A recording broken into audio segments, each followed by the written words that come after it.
So in part two here, we're going to continue with our timeline of the French Revolution in 1789. And the previous part we had looked at the first part of the revolution, which we called the bourgeois revolt. Here, though, we're going to look at a series of what are known as popular revolts. A lot of times these are referred to as revolts by the sans-culottes. Sans-culottes is a term for the lower or the lower middle class people in France, particularly in Paris.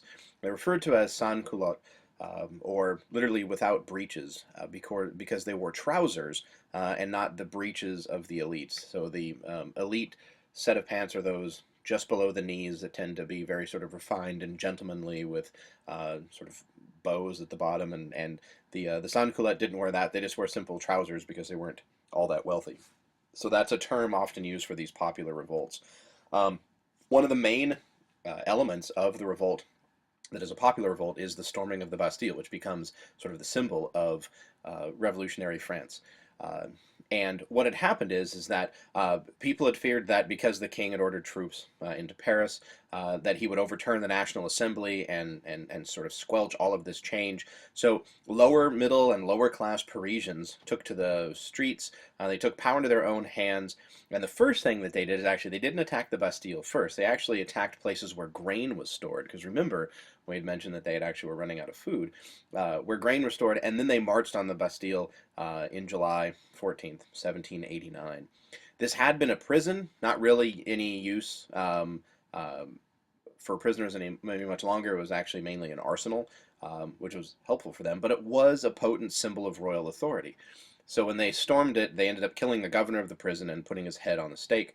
About 100 other people were killed as well. But this becomes a very symbolic victory, and it is displayed in the picture that you see down below, the storming of the Bastille.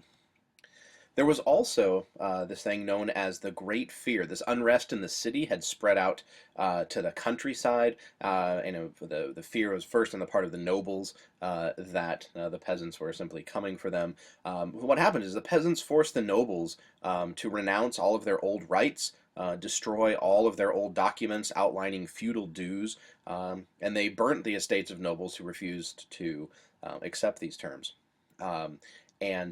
What happens is that because of this, the nobles agree, the French nobles basically, as a whole, agree around August 4th, 1789, to end feudalism. So they end what had been the medieval sort of state of affairs for hundreds and hundreds of years in France, for a long time.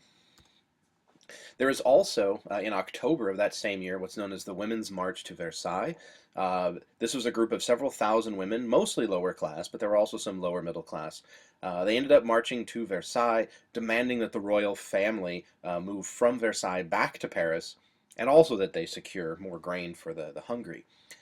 In all of these cases, the storming of the Bastille, the peasants in the countryside, the Women's March in Versailles, it showed that the monarchy was incapable of keeping order, but it also showed to people that violence could work to get things done, if for some reason the constitutional route ever stopped working. And that would be very important for later periods of the revolution. So the first part of the revolution, from 1789 to 1782, is often referred to as the moderate revolution because it is, for the most part, nonviolent. Yes, you have these protests, but compared to what comes later, it's very nonviolent. So a couple quick highlights here. One of the first documents produced in the moderate revolution was the Declaration of the Rights of Man in 1789. This was drafted by the National Assembly, which is one of your core primary documents for this section. It's based somewhat on the U.S. Declaration of Independence, but also Enlightenment principles. So it stresses things like the protection of property, particularly against that of the king, equality of all men. Initially, though, it actually had voting rights were going to be based on degrees of wealth, so not everybody had equal say. But equal taxation, free speech, religious toleration, and reason in law and punishment. So all of these Enlightenment ideas were sort of coming through. It also made clear that old privileges of nobility and clergy were to be abolished, and the middle class are really the intended beneficiaries here. But it also led to questions about the rights of the lower classes, who ultimately would use this language to assert their own rights. Also the issue of slaves. What kind of Enlightenment society is it that talks about liberty and freedom and fraternity for all, but then keeps slaves? So this is an issue that will come up again. This is one of the reasons why your other document, which is from 2 years later, the Declaration of Rights of Woman by Olympe de Gouges, is essentially the very same document as the Declaration of Rights of Man, but expressly puts it into the terms of women.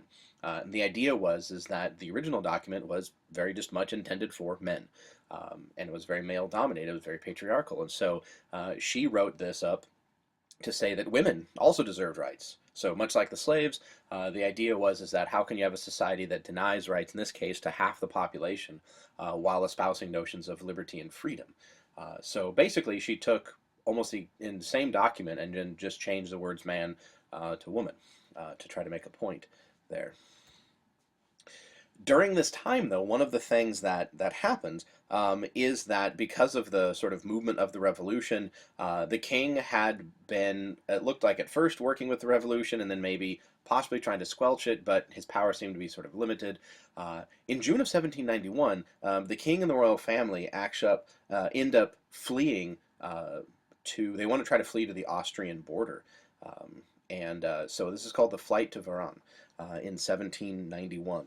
When this happened, they were actually almost to the other side. They were almost to the Austrian border, but they were recognized by someone who saw the king was in disguise, but one of his attendants bowed to him, and somebody there saw that and reported it back, and so they were captured and brought back to Paris. So this made a lot of people sort of rethink and question the notion of if the king was actually for the revolution, if he was working against it, or whether the king should even be allowed to stay, possibly even be allowed to live.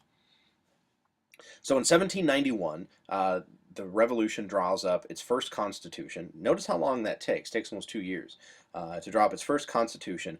Now, initially, this makes the monarchy constitutional, so it puts some limits on the monarchical power, much like what had happened in England.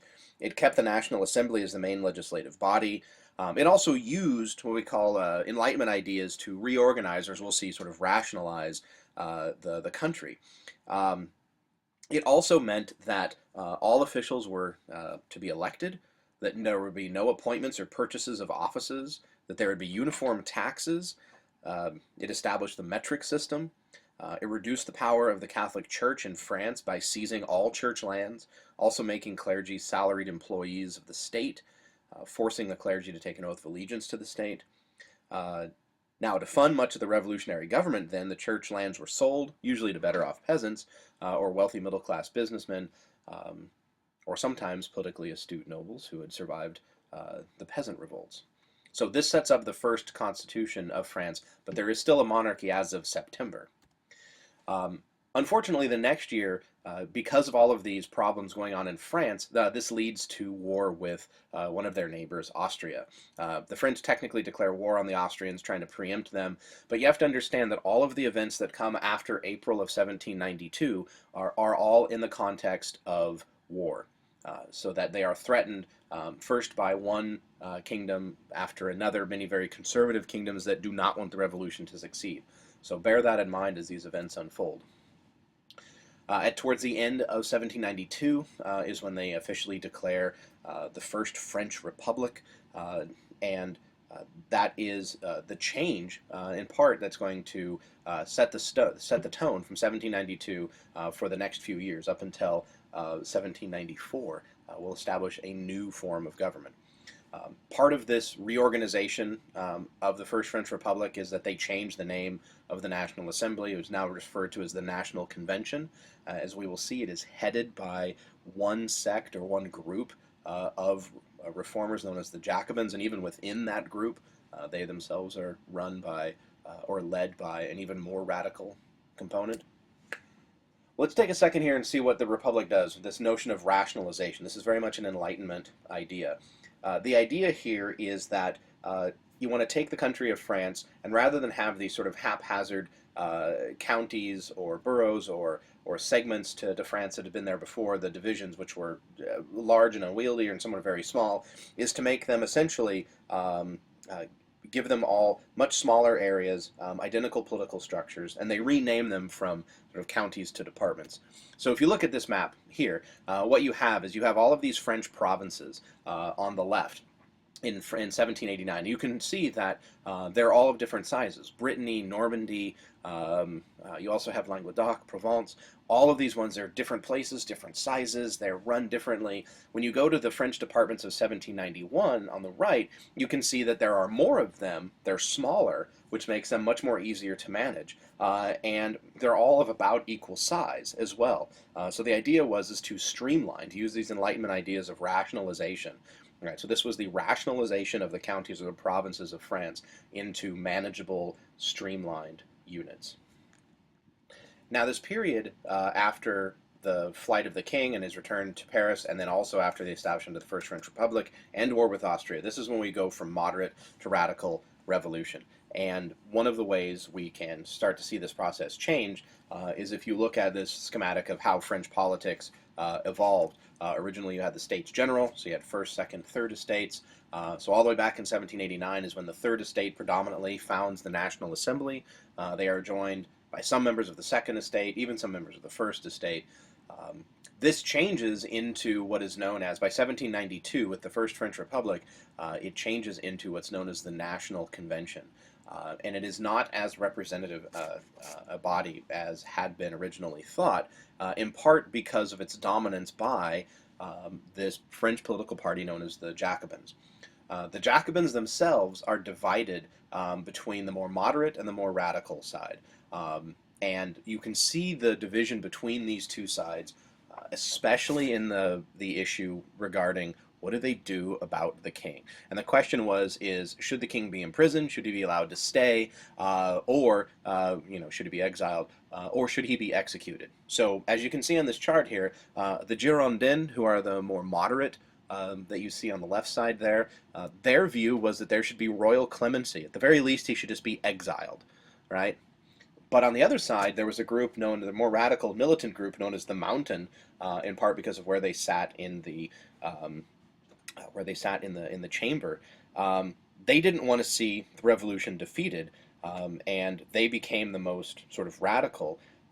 And what they had said was that the king should be executed, that he was a traitor to the revolution and to the cause, and if they kept the king around, they would just simply have a monarchy, and because he had fled to France, what would stop him, or say he had fled to Austria, what would stop him from doing it again?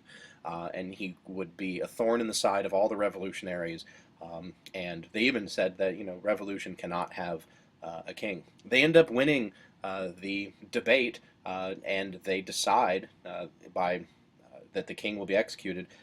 January 17th is when they say he'll be executed, and then January 21st, I believe, is the date, 1793, when they kill the king. And that pretty much seals the fate of the revolution as a radical movement. And we'll look at more of this radical movement in the next section.